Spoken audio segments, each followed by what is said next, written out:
हरे कृष्णा। तो चौथा अध्याय का दिव्य ज्ञान हम लोग कल सुन चुके थे, गीता का इतिहास। तो अभी हम आगे बढ़ेंगे। दूसरा अध्याय चौथा नंबर दिव्य ज्ञान का दूसरा श्लोक है। तो इसमें भगवान विशेष रूप से बताते हैं कि जो ज्ञान था मैं राजर्षियों के लिए दिया गया था, लेकिन वो ज्ञान धीरे धीरे क्या हो गया, लुप्त हो गया लगता है। ऐसे तो भगवान के कर्म और जन्म से दिव्य हैं, शाश्वत हैं, कभी नष्ट नहीं होती हैं। लेकिन जो उसके मानने वाले या श्रद्धालु लोग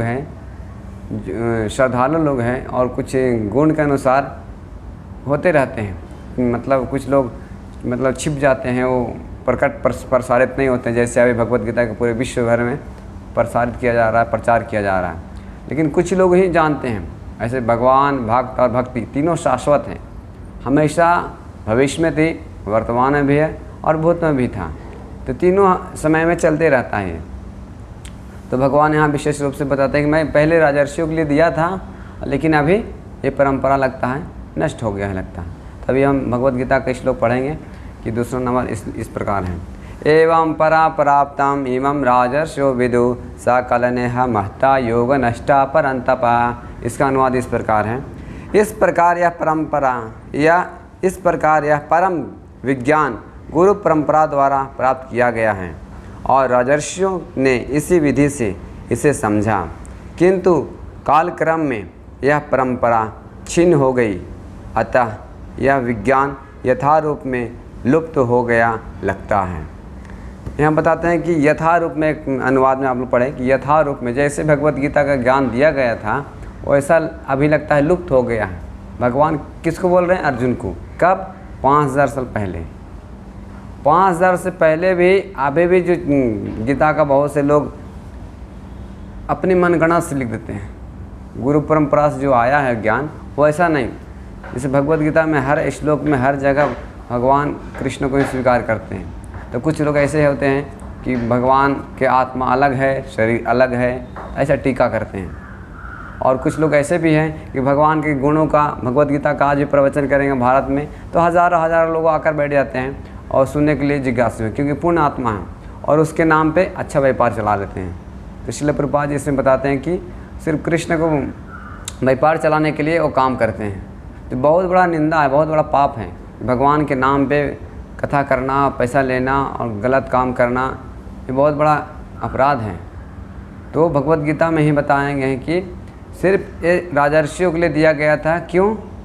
क्योंकि प्रजा के पहले पीछे भी हम वीडियो बताया था कि प्रजा को शासन करने के लिए किस प्रकार शासन किया जाए। तो शासन हम एक अच्छा गुणवान विद्वान पुरुष ही अच्छा से शासन कर सकता है, क्योंकि भगवान श्री राम चंद्र के समय में आज भी उसका डिमांड है राम राज, कि ऐसा इस प्रकार शासन किए थे। तो एक राजा को, एक प्रजा को अपने पुत्र की भांति पालन करना होता है। समदर्शी से पालन करता है पुत्र जितने भी।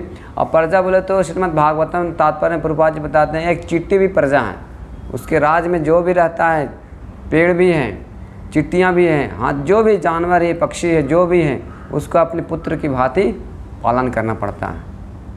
तो ये नहीं कि सिर्फ मानव के लिए बचाएंगे और सारे गायें काटे जाए और सारे पेड़ काटे जाएं और सारे जीव की हत्या किया जाए, ऐसा नहीं बताया गया है। उस समय भी इतना भी था, इच्छा मृत्यु भी। भगवान श्री रामचंद्र के समय में राज में बताते जिसकी इच्छा होती वो मरेंगे, जिसकी इच्छा नहीं होती तो कोई नहीं मरेंगे। महाराज जी बताते हैं कि आज किसी को ऐसा फैसिलिटी दिया जाए तो कोई नहीं मरना चाहेंगे। तो इसलिए राम राज की मतलब क्या, उनके भगवान श्री राम के उपदेशों का पालन करना। आज भी हो सकता है राम राज। जैसे हमको ठंडी लगती है तो फैन चला देते हैं, एसी चला देते हैं, तो गर्मी का राहत मिलती है थोड़ा। तो उसी प्रकार से भगवान के यहाँ अपने जीवन में लाएंगे, उनके उपदेश को पालन करेंगे तो वही राम राज आ सकता है। आज भी देख सकते हैं इस्कॉन में रहने के, खाने के, कपड़े की दिक्कत नहीं है। जो भगवान के नियमों का पालन कर रहे हैं, जो उनके अनुसार जीवन यापन कर रहे हैं, उसके लिए कोई दिक्कत नहीं है, सुख शांति से। तो बस यही उपदेश हम पालन करना तुरंत करेंगे, तुरंत हमको इमीडिएटली हमको इफेक्ट पड़ेगा। आज प्रैक्टिकली है, जो राम को नहीं जानते, न कृष्ण जानते, न भगवत गीता जानते। आज विदेशों में वेस्टर्न कंट्री में श्रील प्रभुपाद गए, सब लोगों को बताएं, और वो लोग फ्रस्ट्रेट थे, चिंतित थे, वो लोग आज सुख शांति से हैं। क्यों? क्योंकि भगवत गीता का अनुसार जीवन यापन कर रहे हैं। तो ये आध्यात्मिक ज्ञान से ही हम इस चीज़ को ख़त्म कर सकते हैं। तो इसीलिए ये भगवान बहुत बहुत अच्छा से बता रहे हैं यहाँ पे एक एक चीज़ कि हमको किस प्रकार से भगवत गीता को समझना चाहिए। एवं परंपरा, जो परंपरा से ज्ञान दिया जाता है वही असली ज्ञान है। नहीं तो अपने मनगढ़ंत से कुछ भी लिख देते हैं, उसको नहीं पढ़ना चाहिए, वो हमारे बुद्धि को नष्ट कर देगी, उल्टा प्रभाव पड़ेगा आपको। बहुत से भारत में नेता हुए हैं जो गीता का सिर्फ अपना व्यवहारिक जीवन में उपयोग करते थे, लेकिन भगवान श्री कृष्ण को भगवान नहीं मानते थे। ये और बड़ा अपराध है।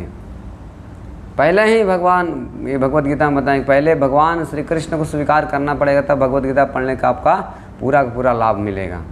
और जिस प्रकार से आप भगवान श्री कृष्ण को रूप में मान कर चलते हैं और उसी समय पढ़ते हैं, तो उसी समय मुक्त हो जाते हैं। श्रील प्रभुपाद जी से बताते हैं कि भगवान श्री कृष्ण को रूप में मान के चलना, कि भगवान श्री कृष्ण ही हैं और दूसरा कोई नहीं है। तो इस प्रकार से हम चलेंगे तो भगवत गीता का आपको असली लाभ मिलेगा और हम भगवान के धाम वापस जाने में समर्थ हो पाएंगे और उनकी भक्ति में संलग्न रहेंगे। ठीक है। हरे कृष्णा कृष्ण कृष्ण हरे हरे, हरे राम राम राम हरे हरे।